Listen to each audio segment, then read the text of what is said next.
की शुरुआत सबसे पहले कर लेते हैं एशियाई बाजारों की अपडेट के साथ। और इस वक्त हम देख रहे हैं कि काफी मिला जुला कारोबार होता हुआ दिखाई दे रहा है एशियाई बाजारों में। अगर एसजीएक्स निफ्टी देखेंगे तो वो करीब 17 अंक नीचे इस वक्त दिखाई दे रहा है। सपाट कारोबार है इस वक्त। निकाई के बाजार भी कमजोर है, करीब 250 अंक नीचे। लेकिन हांगकांग के बाजारों में करीब 2% की मजबूती दिखाई दे रही है और शंघाई के बाजारों की शुरुआत भी अच्छी देखने को मिल रही है। चीन के बाजार भी जो है वो हरे निशान में इस वक्त शुरुआत होते हुए दिखाई दे रही है वहां पर भी। तो ओवरऑल अगर बात करें शुरुआती जो शुरुआती संकेत मिल रहे हैं एशियाई बाजारों से वो सपाट ही है, ज्यादा कुछ बड़ा यहाँ पर चिंता करने वाली बात इस वक्त दिखाई नहीं दे रही है। हालांकि एसजीएक्स निफ्टी इस वक्त लाल निशान में ही है। लेकिन कुछ और ग्लोबल संकेतों पर नजर डालें तो हमने देखा कि कल ग्लोबल बाजारों का भी हाल कुछ ऐसा ही था।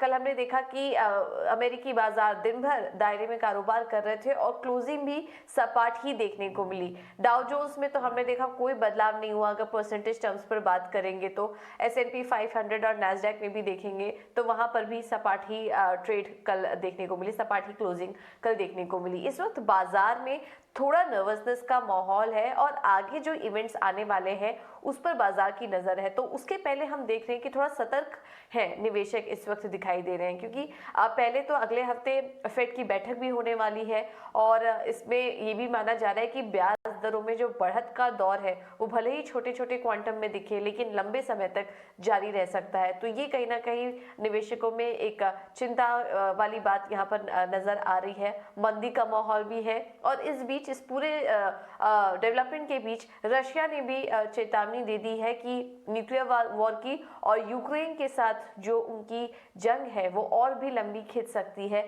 इस तरह की चेतावनी रशिया की तरफ से आ रही है। तो ये जो तमाम इस वक्त डेवलपमेंट हो रहे हैं इससे बाजार इस वक्त सतर्क है। आने वाले समय में अगले हफ्ते जो इन्फ्लेशन के आंकड़े होंगे और फेड की बैठक में क्या कुछ निकल कर आता है ये बाजार की चाल आगे तय करेगा। आज वीकली जॉबलेस क्लेम के भी आंकड़े आएंगे और उस पर भी हमारी नजर रहेगी। यूरोप के बाजार भी देखें तो यहाँ पर भी सपाट ही कारोबार होता हुआ दिखाई दे रहा है। अन्य संकेतों पर नजर डालें तो कच्चे तेल पर नजर रखिए। इस साल जितनी भी बढ़त थी हमने देखा था कि $120 के भी पार लेवल्स निकले थे, लेकिन वो सारी बढ़त गवा चुका है और 2022 के निचले स्तर पर इस वक्त कच्चा तेल पहुंच रहा है। रशिया यूक्रेन वॉर की जब शुरुआत हुई थी अब हम देख रहे हैं कि उसका इम्पैक्ट धीरे धीरे दिखाई दे रहा है और पिछले 10 सालों में सबसे खराब एनर्जी क्राइसिस का माहौल इस वक्त बन रहा है। चाइना से भी जो आंकड़े आए हैं वहां पर इंपोर्ट बढ़ा हुआ दिखा, उससे भी ज्यादा कुछ कीमतों को सपोर्ट नहीं मिला और देखिए $77 के पास इस वक्त कच्चा तेल दिखाई दे रहा है। बॉन्ड्स मार्केट और कमोडिटी मार्केट पर अगर नजर डालेंगे तो अभी नजर फेड के ब्याज दरों के फैसले पर ही है और उसके पहले हम देख रहे हैं कि यूएस के 10 साल की यील्ड्स और डॉलर में भी हल्की नरमी दिखाई दे रही है, जिसके चलते सोने में तेजी बनी हुई है। तो मंदी और डिमांड में कमी की चिंता से हम देख रहे हैं कि इस वक्त कमोडिटी मार्केट और बॉन्ड मार्केट में भी एक स्थिर कारोबार ही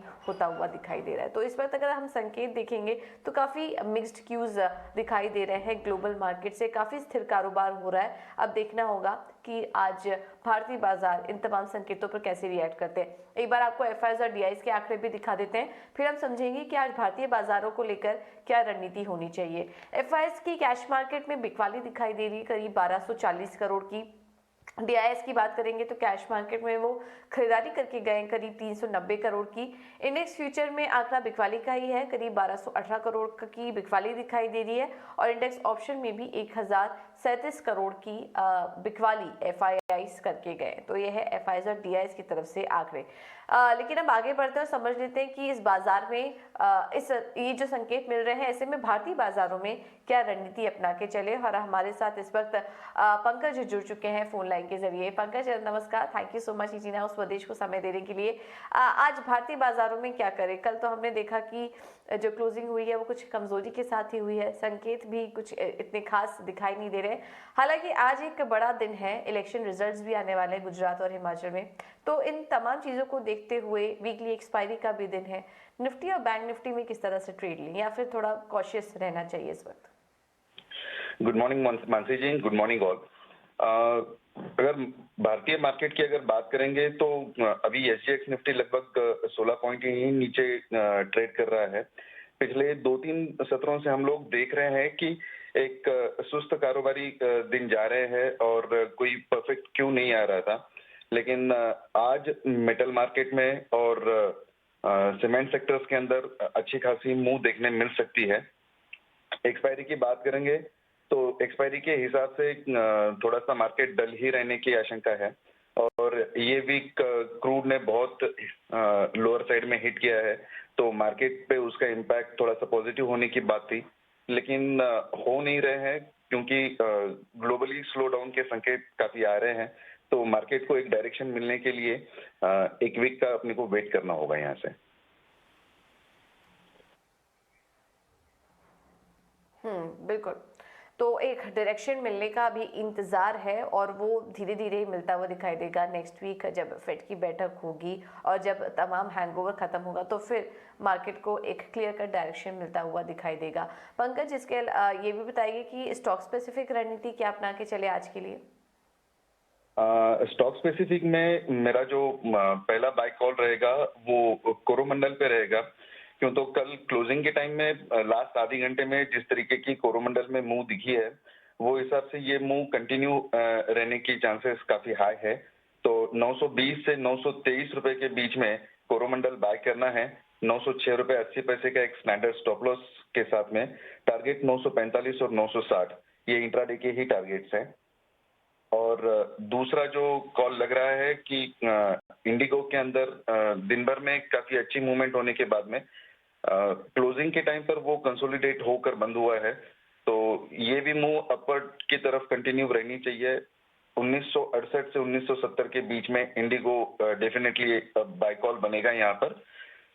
1951 रुपए 20 पैसे का स्टॉप लॉस टारगेट जो है वो 2010 और 2030 के रहेंगे।